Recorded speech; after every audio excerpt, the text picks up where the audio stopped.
When the people saw that Moses delayed in coming down from the mountain, they gathered around Aaron and said to him, "Come, make us a god who will go before us, because this Moses, the man who brought us up from the land of Egypt, we don't know what has happened to him."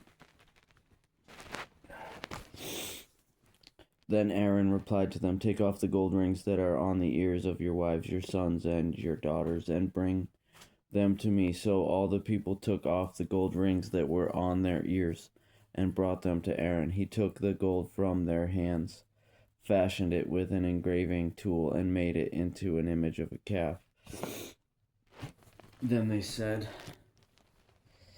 "Israel, this is your God, who brought you up from the land of Egypt." When Aaron saw this, he built an altar before it. Then he made an announcement: "There will be a festival to the Lord tomorrow." Early the next morning they arose, offered burnt offerings, and presented fellowship offerings. The people sat down to eat and drink, then got up to revel. The Lord spoke to Moses, "Go down at once, for your people you brought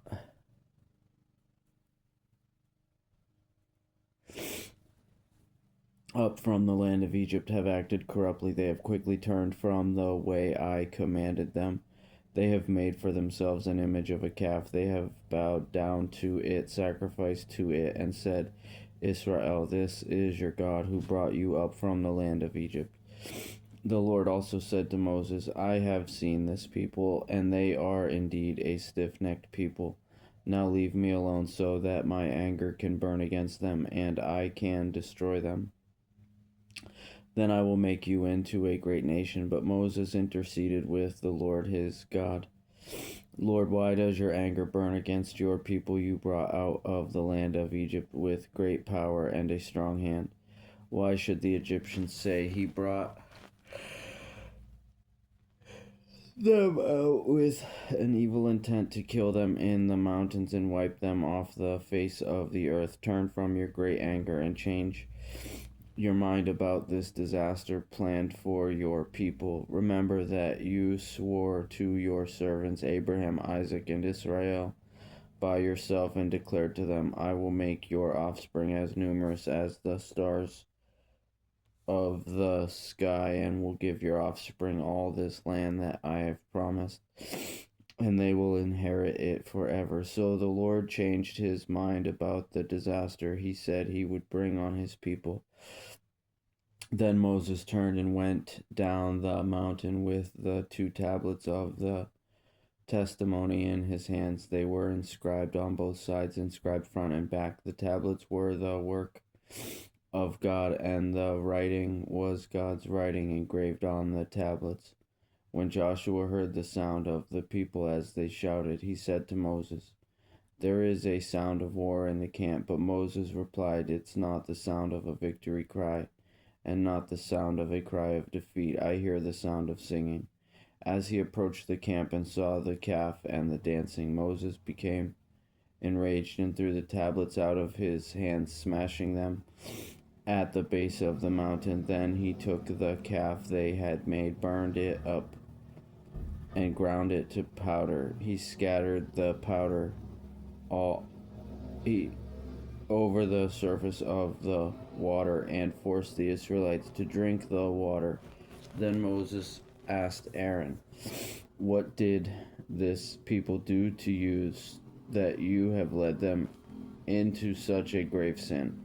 "Don't be enraged, my lord," Aaron replied. "You yourself know that the people are intent on evil.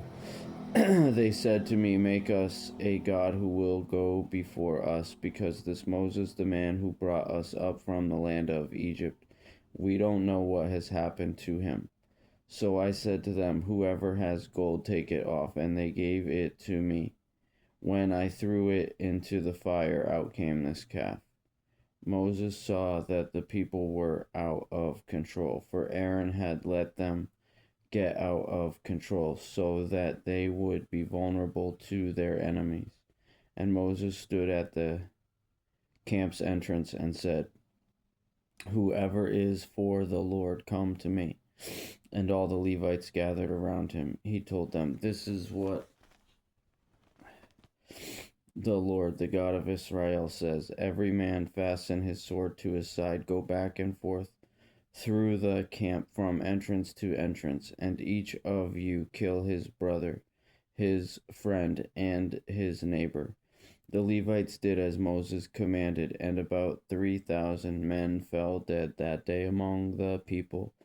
Afterwards Moses said, "Today you have been dedicated to the Lord, since each man went against his son and his brother. Therefore you have brought a blessing on yourselves today." The following day Moses said to the people, "You have committed a great sin. Now I will go up to the Lord.